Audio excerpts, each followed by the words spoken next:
Hello, everyone. Hello. Hi. So, welcome. Hello.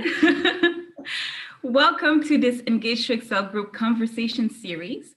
Today, we're talking about reinventing the award ceremony in a virtual world. I am Tamika Figaro, the moderator for today, and I'm also joined by Roy Saunderson. The goal for today's webinar is to give you tips on how to make a virtual ceremony enjoyable for all your employees. And we'll have Roy here to answer all your questions and give you insights on how to achieve that. Before we get started, I just want to go over a few housekeeping items. We encourage everyone to ask questions using the Q&A function at the bottom of your screen, since your microphone will be muted. And if we don't have time to get to your question, I'll make sure that we send you an email to respond to that. Lastly, this conversation is being recorded, so it will be available on the Redo and Engage to Excel Vimeo pages. We are going to send you an email to send you the link, so you will not have to look for that. So for today's webinar, I am joined by Roy Saunderson, the Chief Learning Officer of Engage to Excel Group. Roy has been in the employee recognition field for more than 24 years now, and he's also the author of Practicing Recognition: How to Give Meaningful Recognition to People Every Day. You'll see that Roy is very passionate about employee recognition, and he loves being able to teach people how to give recognition the right way. Roy, thank you so much for joining us today. Yeah, it's good to be back again. Yes, absolutely. It's a new year. We have new topics for the webinars. And today is Reinventing the Award Ceremony in a Virtual World. This is a key topic for us because we find ourselves in a situation where everything needs to be done electronically. So Roy, in the case of award ceremonies, what kind of changes have you noticed? Yeah, I think we need to kind of just reconsider, what are award ceremonies? They're all about celebrating our colleagues, whether it be, career milestones or celebrating perhaps a prestigious award of excellence or something that they've achieved. And award ceremonies are typically known to be an event, a social gathering, honoring, specific people with the community that they belong to.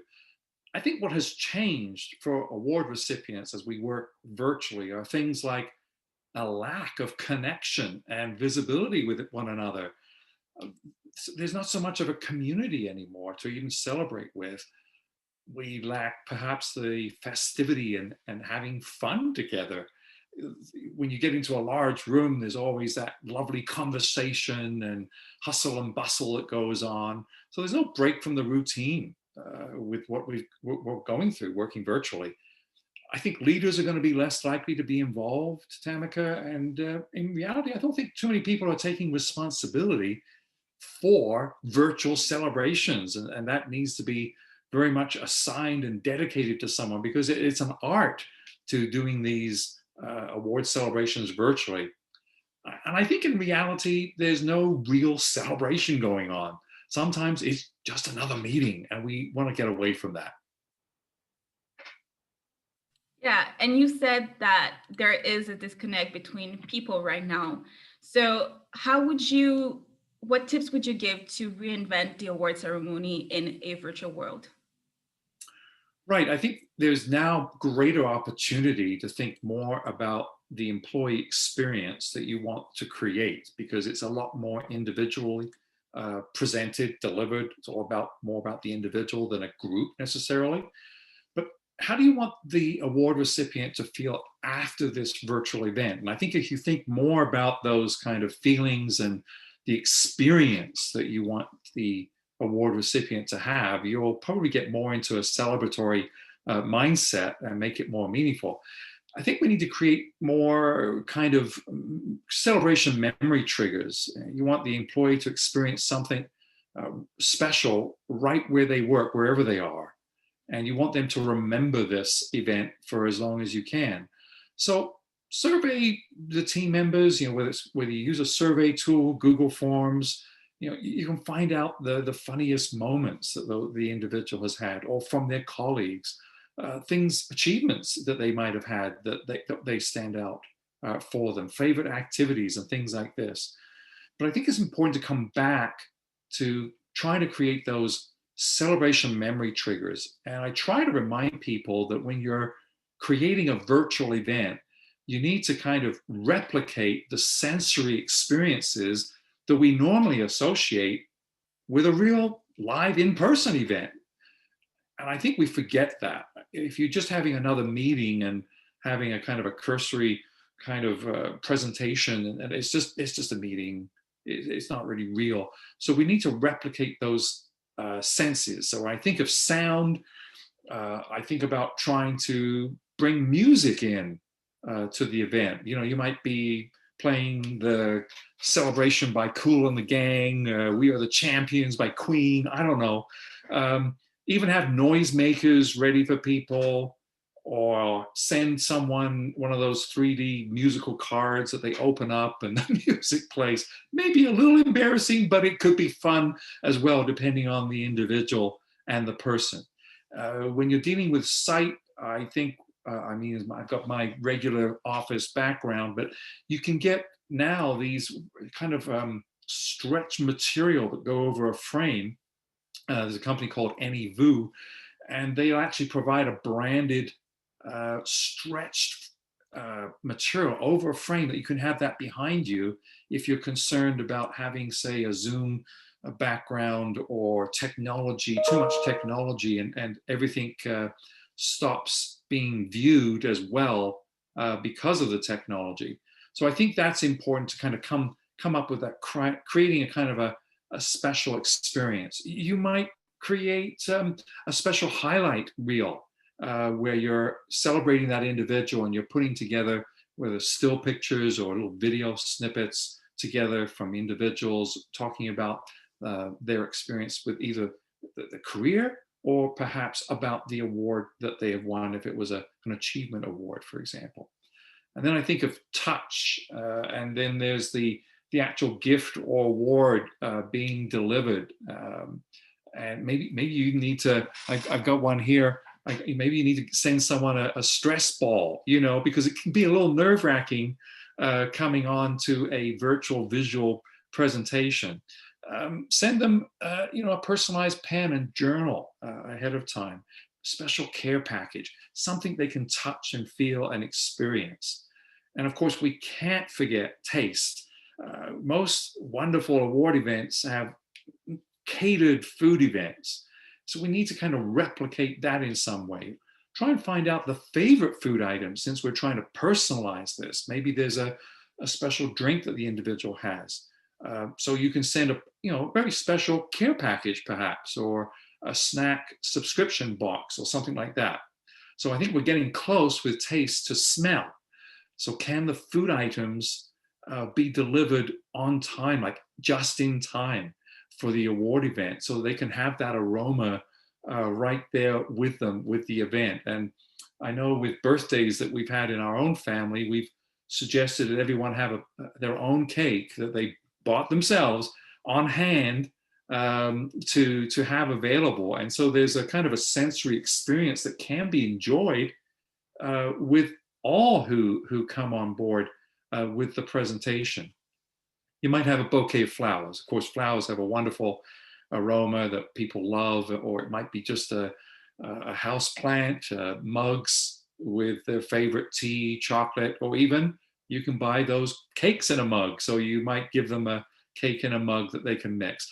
It's having fun and exploring the opportunity through all those senses of what you can do to make this a more unique, meaningful experience, even when there's no one else in the room other than the computer screen or whichever device they're using to connect with everyone. I love the tips. I really like the stress ball idea. Uh-huh.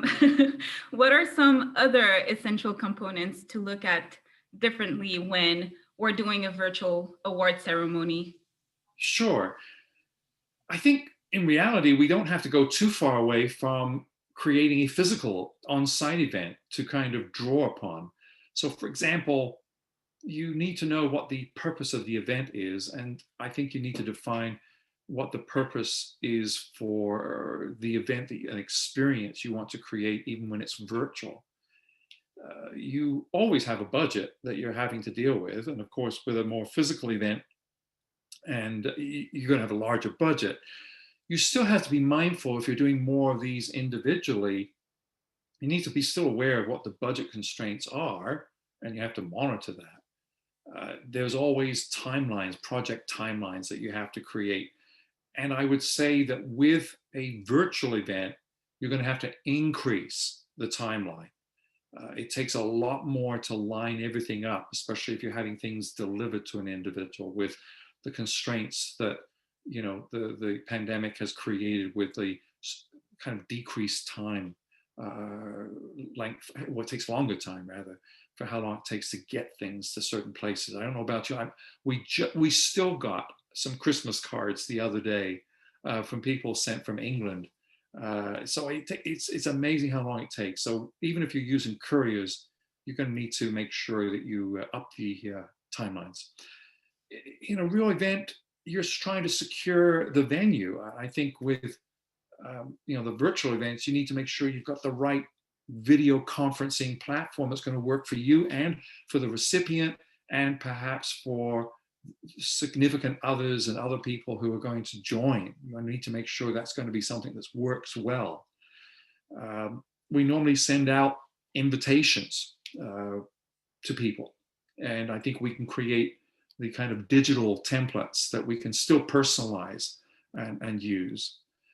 Often the events that we create that are in person have a theme and some kind of format that's kind of trying to be the best of the best, or stars, or whatever theme they have, or whether it be something around the calendar or whatever it is. And I think we can still create monthly or quarterly themes even for our award events that we have with people. It's a lot of logistics planning, and I think it's still, even with the virtual, it's still a lot of moving parts that need to be taken care of. And of course, now with these various video conferencing apps and tools, you can still do an RSVP, and so to remind people. Normally, we're booking a photographer or an entertainment for a live event, and I'd say you still need some good AV person to either screen capture or create those opportunities after the recording to create that opportunity for a picture. And maybe with everything moving so fast, and especially when you have different views with the video conferencing technology, that you actually do create a posing for a picture kind of image capture or opportunity that will at least be edited after the time. So we need a lot of moving parts. There's usually tables, chairs, and supplies when we have a live event. But I think now a recipient and host need to be thinking about what they need on hand. We might arrange for flowers and decorations if it was a real event. And why not have everyone purchase some decorations if you're on a budget to be in their background? Or if there is a budget, maybe send a home celebration kit that can be reused for all the celebrations. So these are just, I think just keep in mind, what do you normally do if it was a live event? And try and increase the time, the care, the effort that goes into what needs to happen with a virtual event. Yeah, I think you have a very good point, especially for planning. You would think that since you're doing it virtually, it'll take less time, but actually sometimes you forget about sending a package, and now it takes even more time than before because everyone is sending each other packages. So that's a very good thing to keep in mind. Do you have any recommendations you can give us for recognition to employees that are celebrating a career milestones or length of service awards? Yeah, I think we need to kind of look more carefully at this. I don't know about you, but I've actually been present in a company where an individual received their milestone award, and they opened it and told us that, this was like, oh, close to noon hour, I think, when we were meeting with them. And they told me that, my manager hasn't even spoken to me about this. They haven't even emailed, they haven't even called me. I think the first thing we need to do is make managers responsible for representing the organization around career milestone awards. Too often, career milestone and long service awards, whatever we call them, tend to be considered more of an HR thing. This is their job. This is what they're doing.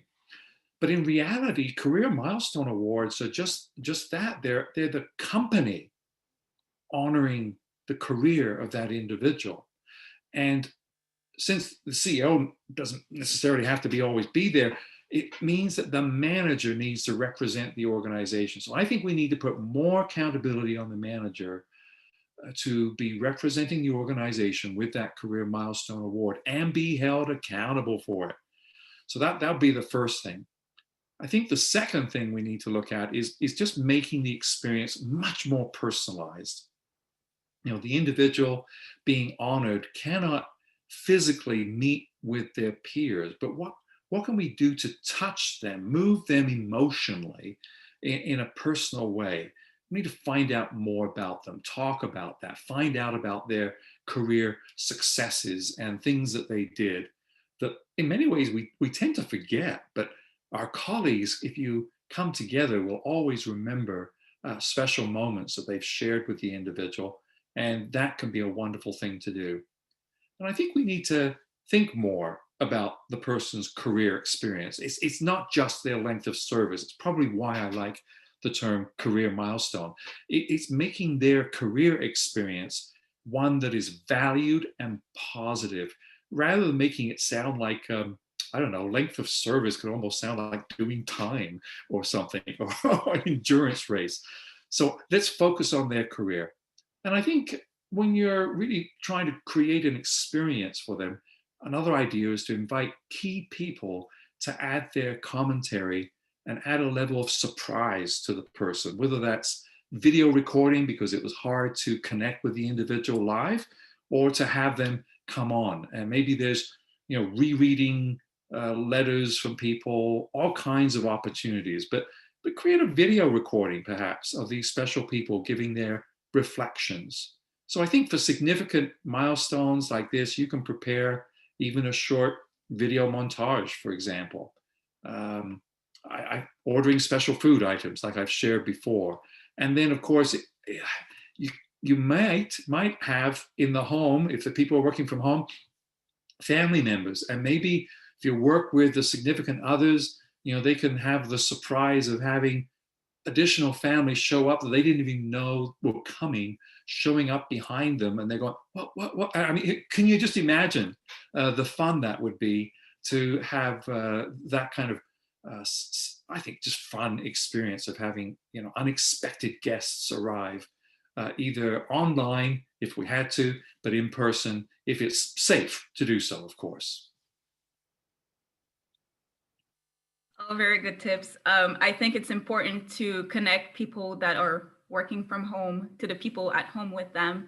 So these are very, very great tips. And I was reading in the chat section, someone who said, Caitlin Boyd said, we hosted a drive-through service award ceremony. I know this may not work for everyone, but it was a blast. If there's ever an opportunity,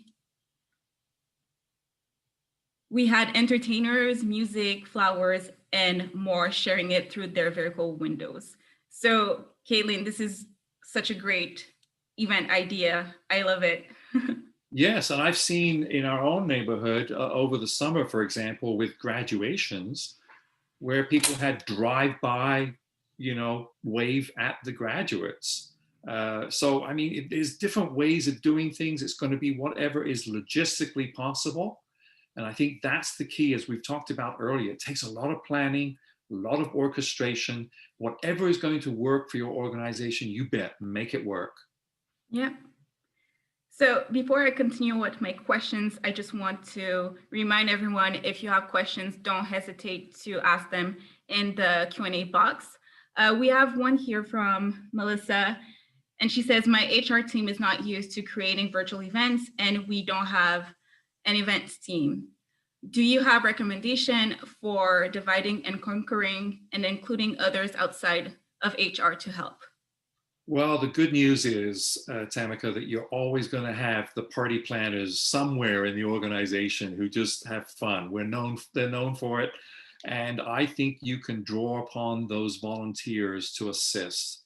Yes, there are a lot of organizations that don't have event organizers or don't have the capacity to do this as well as maybe what I've described today. But I think there are people who would love to be involved. So put the feelers out, ask for volunteers to assist. There's always going to be AV people who will have the same kind of mindset that will be willing to help and support. Yes, I love the idea of dividing and conquer. Don't try to do it all if you don't have the capabilities or the ability time-wise, whatever. But there will be people who can assist you. And I guess the other part is keep it simple. Maybe you can't do all the sensory things that I've suggested, but certainly you can make a difference by making it more personal for each individual that you're honoring. Yeah, and thank you, Roy, for that. I had a question by Karen. I will send you your response by email.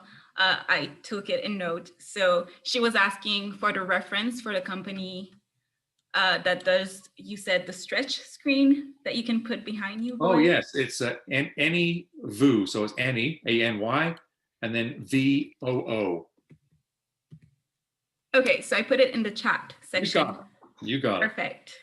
Great. Yeah, it's kind of forgive me for describing it this way, but it's like the leotard material, like the kind of stretchy kind of stuff, and they will print it for you with your company name. And they have a frame that you set up so it's behind you. And so you could have your company logo here, for example. And it's just a nice way to not be heavy loading on the bandwidth of the platform that you might be using, because it's permanently there rather than using technology. And sometimes some computers can't use, say, a Zoom background, for example, because it's too much behind them. All right. Especially, I think, since there are so many people online, so it'll probably lag with all the backgrounds and everything. Exactly. We have another question by Dawn. It says, in a large organization like ours, we recognize 2,000 employees a year. Leaders have very large spans of control and feel overwhelmed trying to make it personal. What advice would you have? Yes, I think you can still make it personal. So are they talking about the leaders here, if I understood correctly? Yes. And I think, using the technology that we have today, I think it could be quite easy for a leader to be either independently able or with an AV team to, plan out, look at the schedule for who needs to be honored and celebrated for a month, for example, and literally send, and then their assistants, the executive assistants, could get the background information on that individual. And they could literally create 1-minute messages, for each individual and video record those in a kind of a bulk way. One of the things that's suggested when you're doing multimedia stuff is to bulk prepare your content. So I'm trying to do some videos, for example, so I try to schedule them all at one time. And that would be the recommendation I would give, that for the number of employees, they could take a chunk of time, slot it into their calendar. If they had to work with an AV person, that could be arranged. And then they would have maybe their executive assistant assist them in the pointers, the point form, bullet form, message points for each individual. And that CEO, senior leader, could then video record their greeting and congratulations for each individual, instead of having to always feel that they're having to show up at each live event, which is probably unmanageable, but still make it personal for the individual. That would be a suggestion. Yeah, and actually, this kind of leads up to our next question, which Daly is asking. Uh, do you have a best practice for length of time to hold people's attention? And he's asking, would you say 1 hour? Oh, I see what you might. Yeah, the shorter you can make every message point, every little interaction. This is like a TV show that you're creating, and even those have commercial breaks, right? So you could even do that. You could have some form of entertainment, short, sweet, in between things. You're right. You need to create that variety to keep people engaged. I think imagine if everybody had noisemakers and at a certain cue, everybody had to pick up their noisemaker at the same time. You need to get participation with everyone. Um, and maybe there's a company little chant or we've prepared everyone to say a certain cute, fun, engaging line at certain points. I think that is a way in which we need to kind of get the variety going with both those who we're honoring and those who are attending, hoping to honor that person even though they're not physically there. There's got to be ways in which we can make this more meaningful. So, if it's everybody getting up this, the balls at the same time. I mean, who knows what it's going to be for your organization? But make this fun. I think the more fun you can put in, you'll come up with great ways to engage everyone. But think bite-sized little chunks with the messaging. Don't make this too drawn out. Have little commercial breaks in some shape or form, entertainment, whatever. It's like little short bites. Yeah, very good advice, especially that it's at home. So it's easier to get distracted by what's happening behind you. So this is a very good way of staying connected. I like the idea again of the stress ball to kind of say like, hey, we're still here. We're still Yep, holding our ball, you connecting. bet. Another question by Daly. The question is thoughts on opening up attendance to the entire company, 10,000 employees. In person, our event is usually 150 people, 75 winners, and one guest each. Well, I think the beauty of doing this video format virtually is that with the consent of everyone involved, the video can be recorded and then placed on wherever you need to within the organization, on the intranet, whether you have parts playing. There may be some employees who are working back in the office or in the plant, and maybe you have it show up on the LED screens, in the cafeteria or wherever, but having it on the intranet. I think if you can get the video edited so that you have time markers for different things, you could actually, show the time markers by event, by person, by whatever.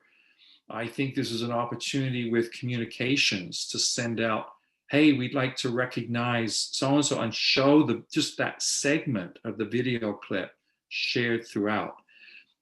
I don't think it's wise, based on the technology and bandwidth that we've described, to make this viewable by 10,000 people all at one time. I don't think that's wise, safe in the sense of the technology, and viable. I don't think that's realistic. But because it's recorded, we can now use that as an ongoing tool to talk about the importance of celebration in all the various ways I've just mentioned. Well, thank you, Roy, for answering all our questions. And thank you for your questions, everyone. Thank you for participating. I almost didn't have time for my questions, but my final question is, would you have any final thoughts on reinventing the award ceremony in a virtual world? Yeah, it's a different world, isn't it, Tamika? I don't think we ever imagined this all happening, but it has. And I think people, as we heard from some of the ideas that were mentioned earlier from others, besides what I've shared, I think we can have a lot of creativity going on. I think the ideas I'd like to leave people with is that, focus on celebrating the individual first, the way they want to be recognized. Keep in mind that not everybody likes public recognition. So even with doing a video meet with someone, it might only be the manager and that employee. It might not always be shared because the individual doesn't like that, doesn't want that. So respect those views. So celebrate the individual first. I think it's thinking about, what it is you want each award recipient to feel. I mean, we want them to be happy. We want them to feel celebrated and honored. That's just right for them. Find out what's right for them. Learn more about the individual and how they like to be recognized. I think it's about making every virtual celebration a creative way to have fun and connect with everyone, whatever size gathering is best for your organization. And share the virtual award ceremonies online for everyone to view after the event, along with photos. There's so much that can be done. Create that reel, that success reel, along with labeled segments to click on with the timestamps, like I mentioned. And I guess last of all, I guess everyone, all of us, are going to have to keep growing as we transform our award events into real virtual celebrations. Thank you, Roy, for all your insights on the subject. This was a very requested subject from everyone. So we're really happy that you're here to just share your wisdom with us. I am going to close this out for today. We're actually over the time, but I'd like to thank you and for everyone for participating. If I didn't have time to get to your question, note that I'll respond to you by email. And if there's something you didn't have time to ask, you can send us an email at adaegroup@adaegroup.com. It should be in the chat box. So you can copy paste that email and send us your question. That's it for today. Thank you again, Roy, and have a very good afternoon, everyone. Take care, everyone. Bye-bye. Bye.